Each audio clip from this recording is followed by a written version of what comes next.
Doctor Sreevarma ஆயுள் தரும் ஆயுர்வேதா அறுவை சிகிச்சை இல்லா குணம் ஆயுள் கால நிவாரணம். Yesterday courier private limited domestic international cargo உங்கள் இல்லம் தேடி வந்து கொரியர் புக்கிங் டெலிவரி செய்து தரப்படும். Branch express courier private limited domestic international cargo உங்கள் இல்லம் தேடி வந்து கொரியர் புக்கிங் டெலிவரி செய்து தரப்படும். அனைவருக்கும் வணக்கம்.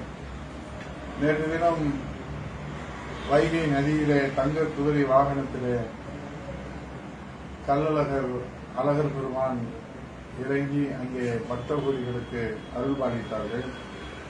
மதுரை சித்திர திருவிழாவிலே முத்திரை பதிக்கும் நிகழ்ச்சியாக வைகை நதியிலே நேற்று அதிகாலை தங்க குதிரையிலே வைகை ஆற்றில் எழுந்துள்ள அந்த நிகழ்வு. இதில் மாண்புமிகு எதிர்க்கட்சியுடைய தலைவர் வருங்கால முதலமைச்சர் இந்த சித்திரை திருவிழா மிகவும் பாதுகாப்பாக நடைபெற வேண்டும் என்பதற்காக சட்டப்பேரவையிலே காவல்துறை மானிய கோரிக்கையிலே மாண்புமிகு முதலமைச்சருடைய கவனத்திற்கு பிரதான கோரிக்கையாக இதை முன்வைத்தார்கள். அதேபோன்று சிறப்பு கவன ஈர்ப்பு தீர்மானமும் மாண்புமிகு எதிர்க்கட்சி தலைவர் அவர்கள் கொண்டு வந்தார்கள். பேரவை விதி 55 கீழே இருந்தபோதும் கூட நேற்றைய தினம் ஒரு மாணவர் உள்பட 3 இறந்து போயிருப்பது நமக்கு வேதனை அளிப்பதாக இருக்கிறது. பூமிநாதன் அவர்கள் மாரடைப்பு ஏற்பட்டதாக சொல்லப்படுகிறது. அவரை ஆம்புலன்ஸில் கூட அழைத்துச் செல்ல ஒரு அவசர வழி, ஒரு பொதுவாக இவ்வளவு லட்சம் பேர்கள் கூடுகிற இடத்திலே ஒரு அவசர வழி ஏற்படுத்த வேண்டும் என்பதுதான் அடிப்படையான ஒரு தேவையாக இருக்கும். அதை கூட கவனத்திலே எடுத்துக்கொள்ளாமல் விட்டுவிட்டார்களோ என்கிற ஒரு கவலை ஏற்பட்டிருக்கிறது. அதே போல மீனாட்சி கல்லூரிக்கு அருகே கண்ணன் என்பவர் இறந்து கிடந்திருக்கிறார். அது குறித்தும் இன்னும் விவரங்கள் முழுமையாக கிடைக்கவில்லை. அதே போல சங்கக்குமார் மகன் ஜெய வசீகரன் சோழவந்தான் வைகை நதியிலே அழகரை தரிசிப்பதற்கு அங்கே ஆற்றிலே மூழ்கி இறந்துவிட்டார் என்கிற செய்தி நமக்கு வேதனை அளிக்கிறது. அதில் மாணவர்கள் உட்பட 3 இறந்து போனது இந்த சித்திரை திருவிழாவிலே கவலைக்குரிய செய்தியாக பார்க்கப்படுகிறது. சட்டமன்றத்திலே பிரதானமாக இந்த கோரிக்கையை மாண்புமிகு எதிர்க்கட்சி தலைவர் வருங்கால முதலமைச்சர் புரட்சித் தலைவர் எடப்பாடி அவர்கள் ஒதுக்கி வைத்தார்கள். அதை இது ஒரு தொடர் நிகழ்வாக ஆண்டுதோறும் நடைபெறுவது கூடாது என்பதுதான் எல்லோருடைய பிரார்த்தனை, எல்லோருடைய எதிர்பார்ப்பு. ஆனால் இது நடந்தது ஒரு வருத்தத்திற்குரிய ஒரு சம்பவமாக இருக்கிறது. ஆக இந்த குடும்பத்திற்கு ஏதாவது அரசு நிவாரணங்களை அறிவிக்க முன்வருமா என்பதை மாண்புமிகு எதிர்க்கட்சி தலைவர் அவருடைய கவனத்திற்கும் இதை எடுத்து சென்று இது முதலமைச்சர் அவர்கள் இதற்கான நிவாரணங்களை அறிவிப்பாரா என்பதை அரசின் கவனத்திலே கொண்டு வந்து இன்றைக்கு வைகை ஆற்றிலே முக்கிய நிகழ்ச்சியாக தேனூர் மண்டபத்திலே கருட வாகனத்திலே எழுந்தருளி மண்டல முனிவருக்கு சாபகோசனம் கொடுக்கிறார் அழகர் பெருமான்.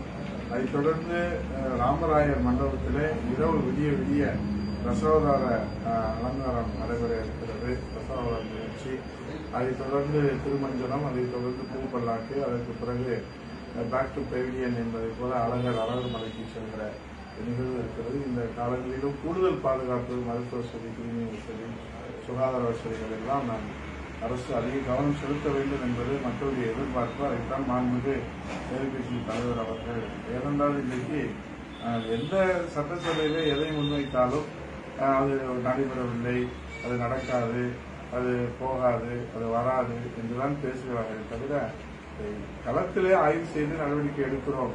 இப்போது கூட கடன் அளவு கூடியிருக்கிறது என்பதை மாண்புமிகு எதிர்க்கட்சி தலைவர் அவர்கள் சட்டமன்றத்திலே தொடர்ந்து வலியுறுத்தி வருகிறார். நீங்கள் கடன் பெறுவதில் மூலதன செலவு இன்றைக்கு குறைவாக இருக்கிறது. ஆனால் கடன் வாங்கி என்ன பிரயோஜனம்? எந்த திட்டங்களை நீங்கள் செய்தாலும் கடன் சுமை ஏறுகிற போது அது பொருளாதாரத்தை மிகப்பெரிய அளவிலே பாதிப்பு அடையக்கூடிய செய்ய ஒரு நிலை இருக்கும் என்பதை தொடர்ந்து 5 ஆண்டுகள் இன்னைக்கு கூட அதிர்ச்சி செய்தி வந்திருக்கிறது. ரிசர்வ் பேங்க் ஆஃப் இந்தியா தொடர்ந்து 5 ஆண்டுகளிலே இந்தியாவிலே கடன் பெறுவதிலே தமிழ்நாடு முதலிடம்.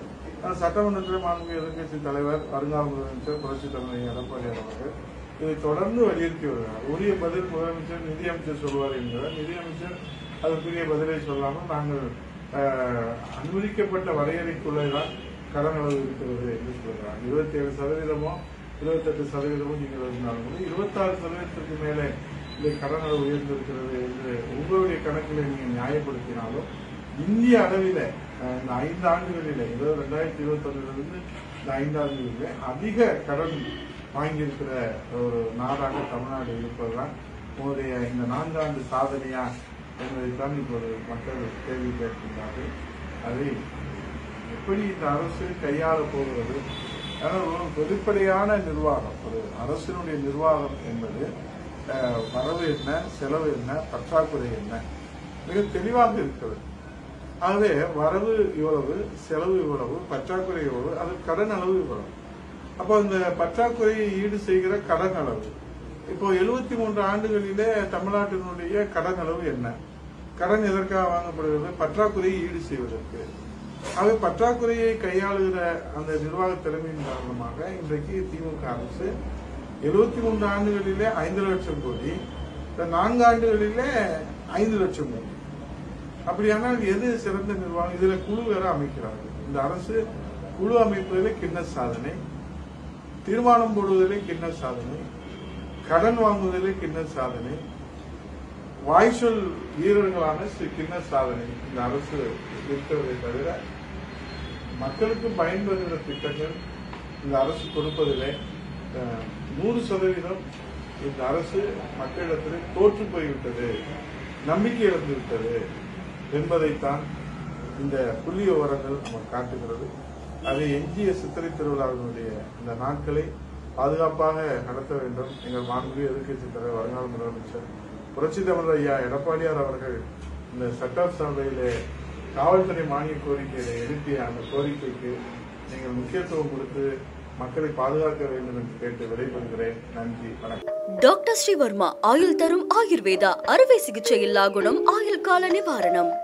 எஸ்டேக் courier private limited, domestic international cargo உங்கள் இல்லம் தேடி வந்து கொரியர் புக்கிங் டெலிவரி செய்து தரப்படும். Branch express courier private limited, domestic international cargo உங்கள் இல்லம் தேடி வந்து கொரியர் புக்கிங் டெலிவரி செய்து தரப்படும். என்றும் உங்களுடன் மை இந்தியா. முக்கிய செய்திகளை உடனுக்குடன் தெரிந்து கொள்ள சப்ஸ்கிரைப் பண்ணுங்க, பெல் பட்டனை பிரஸ் பண்ணுங்க.